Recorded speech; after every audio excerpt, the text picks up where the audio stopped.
Hello అండి, అందరూ ఎలా ఉన్నారు? అందరికీ పండగ శుభాకాంక్షలు అండి. వరలక్ష్మి రకం శుభాకాంక్షలు. పొద్దున్న 4 నుంచి పనులు సాగుతూనే ఉన్నాయి. మధ్యలో బ్రేక్ ఇచ్చి పిల్లలకి గోధుమ రవ్వ ఉప్మా చేస్తున్నాను. ఇవాళ విషయం ఏంటంటే ఉప్మా కాదండి, ఒక మాట చెప్పాలనుకుంటున్నాను. అంటే నాకు తెలిసినంత వరకు, నేను ఇన్ని సంవత్సరాల నుంచి చూస్తుంది, పాపం చాలామంది అమాయక భార్యలు ఉంటారు. వాళ్ళు ఏంటంటే, నా భర్తకి నేను ఇది చేస్తే నచ్చుద్ది, అది చేస్తే నచ్చుద్ది, ఇలా ఉంటే నచ్చుతానేమో, అలా ఉంటే నచ్చుతానేమో అని చాలా అమాయకత్వంలో వాళ్ళు ఒళ్ళు ఓనం చేసుకొని 4 రకాల కూరలు వండటం, సాయంత్రం పూట మొహాలు కడిగేసుకొని వాళ్ళ కోసం ఎదురు చూడటం, ఇలా ఉంటారండి. అది నిజంగా వాళ్ళ ప్రేమను గుర్తించే వాళ్ళు అయితే ఓకే.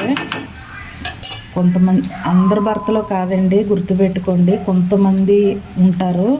వాళ్ళని ఏమనాలో కూడా నాకు అర్థం కావట్లేదు. అల్లు అర్జున్ది ఒక సినిమా ఉందండి, అలా వైకుంఠపురం.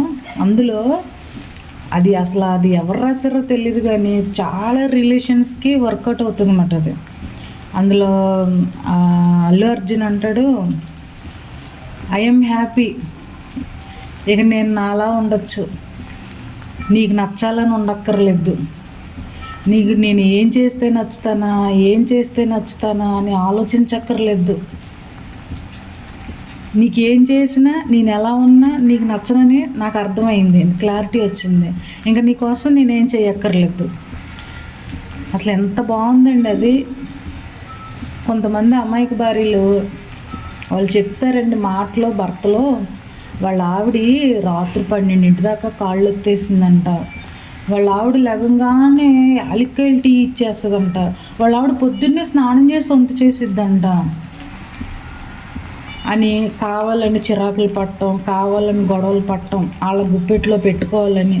పాపం ఈ భార్యలకి నేను ఎలా ఉంటే నచ్చుతానేమో, అలా ఉంటే నచ్చుతానేమో, ఇది చేస్తే నచ్చుతానేమో, అది చేస్తే నచ్చుతానేమో, ఈ బట్టలు కట్టుకుంటే వసి పిచ్చి మొహాలారా, మీరు ఎలా ఉన్నా వాళ్ళు ఒక అభిప్రాయానికి వచ్చేసారు, ఇది నాకు వద్దు, లేదంటే ఇది ఉండాలి, బానిసలాగా ఇంట్లో ఉండాలి, నా ఆటలు వేరే ఉంటాయి అనేసి.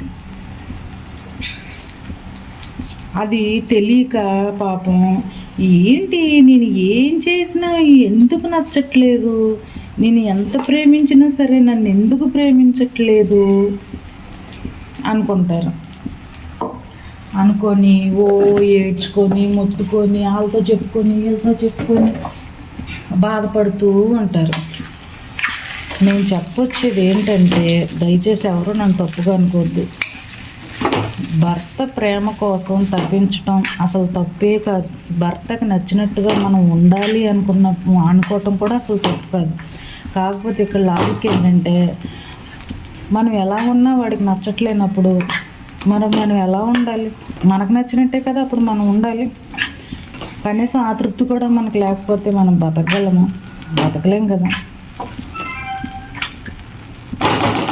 పాపం నా ఫ్రెండ్ ఒక ఫోన్ చేసి ఈ విషయం నాకు చెప్పిందండి. నాకు వినగానే చాలా బాధ వేసేసింది తెలుసా. 5 సంవత్సరాల నుంచి నేను నా భర్తకి నచ్చినట్టుగా ఇది చేస్తే నచ్చుతానా, అది చేస్తే నచ్చుతానా అని నేను ఎన్ని రకాలుగా ట్రై చేస్తే, ఈ చొక్కా గుండి ఊడిపోయింది నువ్వు చూడలేదా, లేకపోతే చొక్కా ఐరన్ లేదు నువ్వు చూడలేదా, లేకపోతే ఇంత ఖర్చు ఏంటి, కనీసం డబ్బులు కూడా 10-20 కూడా ఇంట్లో పెట్టుకోకుండా వాళ్ళ వాళ్ళకి మాత్రం ఎంతైనా పెట్టుకుంటాడంట, భార్యకి మాత్రం పిల్లలు కొనుక్కోవడానికి కూడా ఖర్చులకు కూడా ఇవ్వడంట. అంటే ఎంత బానిసత్వమో చూడండి. అసలు నాకు చాలా ఎంత బాధ అనిపిస్తుందంటే, ఎవరితో చెప్పుకోవాలి? ఇవి చెప్పుకునే అంత పెద్ద సమస్యలు కాదు, ఊరుకునే అంత చిన్న సమస్యలు కాదు. రోజు ఈ రకమైన జీవితం అనుభవించాలంటే ఎంత కష్టంగా ఉంటుంది చెప్పండి. తప్పు కదా అది. ఒక మనిషి మనల్ని నమ్మి అన్నీ వదులుకొని మన ఇంటికి వచ్చినప్పుడు మనం ఆ మనిషి బాధ్యత, కష్టం, సుఖం తీసుకోలేనప్పుడు దయచేసి పెళ్ళి చేసుకోకండి. మీరు పెళ్ళంటే ఏదో చంకలు గుద్దుకున్నట్టు అన్నీ మంచిగా ఉంటాయి, మేకప్పులతోని కడిగిన మొహాలతోటి పెళ్లి చూపుల్లో ఎలా ఉన్నారో జీవితం మొత్తం అలాగే ఉంటారు అని అనుకోవద్దు. ఎవ్వరం అలాగ ఉండం. అన్నీ తెలిసిన మనిషి ఎవ్వరూ ఉండరు. జీవితం మొత్తం అందంగా ఉండేవాళ్ళు ఎవరూ ఉండరు. అందం శాశ్వతమా? ఇద్దరు పిల్లలు పుట్టిన ఒక ఆడది ఎలా ఉంటుంది? నువ్వు పెళ్ళికి ముందు ఉన్నట్టు ఉన్నావా? అంత వెయిటే ఉన్నావా? నీకు పొట్ట బట్ట రాలేదా? ఆ అమ్మాయి మాత్రం ఎలా ఉంటుంది? ఆ అమ్మాయి మాత్రం పెళ్ళికి ముందు ఉన్నట్టు ఉండాలా? మరి వాళ్ళ ఇంట్లో కూర్చోబెట్టి ఫ్యాన్ కింద టిఫిన్లు, కాఫీలు, స్కూల్కో కాలేజీకో పంపించి అన్ని సఫరీలు చేస్తారు. మరి నువ్వు కూడా అలా చెయ్యి, అప్పుడు అలాగే ఉంటుంది. నువ్వు ఇద్దరు పిల్లల్ని ఇచ్చి నీకెందో ఊడిగిలు చేయడమే సరిపోతుంది జీవితం మొత్తం. ఇంకేముంటుంది ఆ అమ్మాయి? అందం లేదనేసి నువ్వు ఒకదాన్ని తగులుకుంటావా? నీకు పెళ్ళికి నువ్వు తెలీదా అందంగా ఉందో లేదో? ఫోన్లకు పాస్వర్డ్లు పెట్టేసుకొని ఇవాళ ఒక పాస్వర్డ్ ఉంటే రేపు ఇంకోటి ఉంటుంది, రేపు ఉంటే ఎల్లుండి ఇంకోటి ఉంటుంది. అంత దొంగ పాస్వర్డ్లు పెట్టుకున్న ఎదవే నువ్వు ఎందుకు పెళ్లి చేసుకున్నావు నాకు అర్థం కాదు. నిజాయితీగా ఉండలేము అనుకున్న వాళ్ళు ఎవరైనా సరే పెళ్లి జోలికి మాత్రం వెళ్ళొద్దు. మీకు కావాలి అనుకుంటే ఇంకా వేరే కథలు చాలా ఉంటాయి అన్నమాట. అలాంటి కథలు ఏమన్నా పడండి, కానీ పెళ్ళికి మాత్రం వెళ్ళొద్దు. ఎందుకంటే వేరే కథలు శాశ్వతం కాదు. పెళ్ళి అనేది శాశ్వతం కదా, నమ్మకం మీద ఆధారపడిన జీవితం ఇది.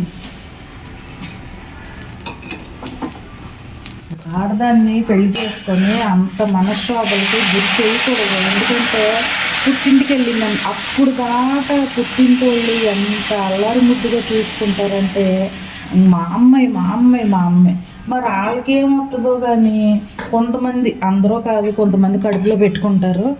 ఒక్కసారి పెళ్లి చేసి బయటికి పంపించారంటే ఇక మళ్ళీ పుట్టింటికి వచ్చిందంటే కాలు ఎట్టంగానే ఏమో ఒకదాని వచ్చావు, అల్లుడు గారు రాలేదా?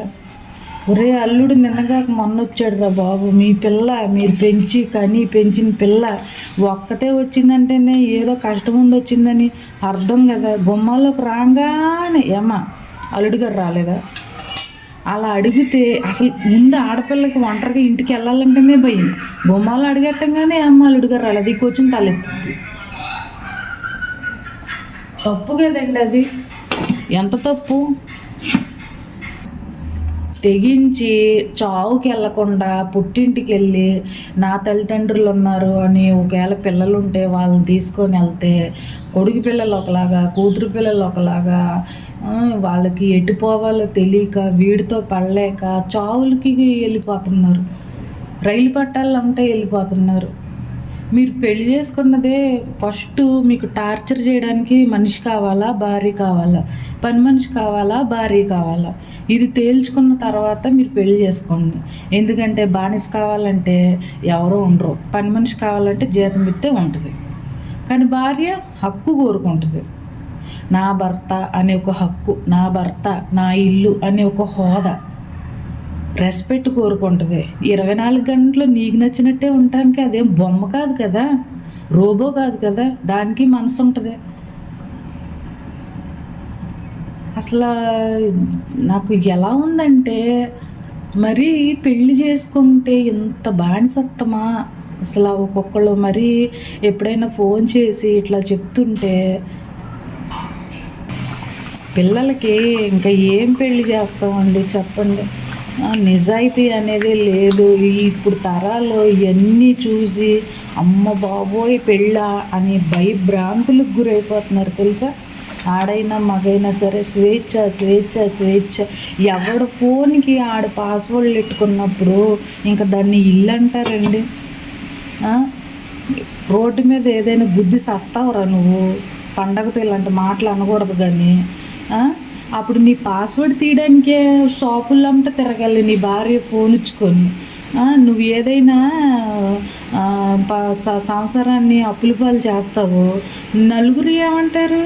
ఏమ్మా ఆడ దారిని నడుస్తున్నాడు, మాకు ఒక మాట అయినా చెప్పావా అంటారు. ఫోన్ చెప్పితేనేమో నా పరువు తీసేసిందని ఆ సామాన్లు బద్దలు కొట్టేసి ఈ సామాన్లు బద్దలు కొట్టేసి ఎలాగరా మరి నీతో కాపురం చేసేది?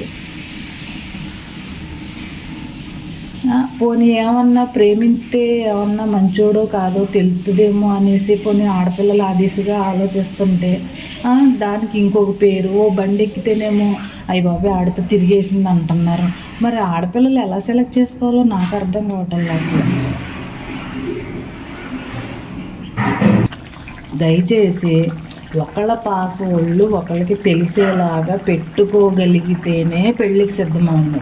నా పాస్వర్డ్ నేనే పెట్టుకుంటా, నీ పాస్వర్డ్ నువ్వే పెట్టుకో అంటే మీ పిల్లలు కూడా ఒక పాస్వర్డ్ పెడతారు. ఇప్పుడు మీకు శత్రుత్వం ఉన్న పిల్లలంటే ఇష్టపడతారు కదా, పిల్లలు కూడా వేరే పాస్వర్డ్ పెడతారన్నమాట. అమ్మ పాస్వర్డ్ అడిగితే నాన్న కోప్పడతాడు, నాన్న పాస్వర్డ్ అడిగితే అమ్మ కోప్పడుతుంది. అంటే మా ఇష్టం వచ్చినట్టుగా మేము కూడా పాస్వర్డ్ పెట్టుకొని మేము కూడా సీక్రెట్లు మెయింటైన్ చేయొచ్చు అనేసి. అసలు దాని ఫ్యామిలీ అందరూ ఆప్యాయతలు లేనప్పుడు ఒకరినొకరు టార్చర్ చేసుకోవడానికి ఉన్నప్పుడు ఇంకెందుకు ఆ పెళ్ళి? అది పెళ్ళి అంటారా దినం అంటారా మీరే తెలుసుకోండి. అసలు ఏంటది పెళ్ళయ్యి మీకు సోకులు సెంట్లు కొట్టేసుకొని బయటికి వెళ్ళిపోయి మమ్మల్ని ఎవత సోతుందా అన్నట్టుగా ఇంట్లో మీ భార్య మీకోసం ఏదో ఒక 2 రకాల కూరలు ఉండి వస్తాడు కలిసి తిందామా ఈ ఫీలింగ్స్ ఏమి ఉండవా? వాళ్ళ గురించి మీరు ఆలోచించరా?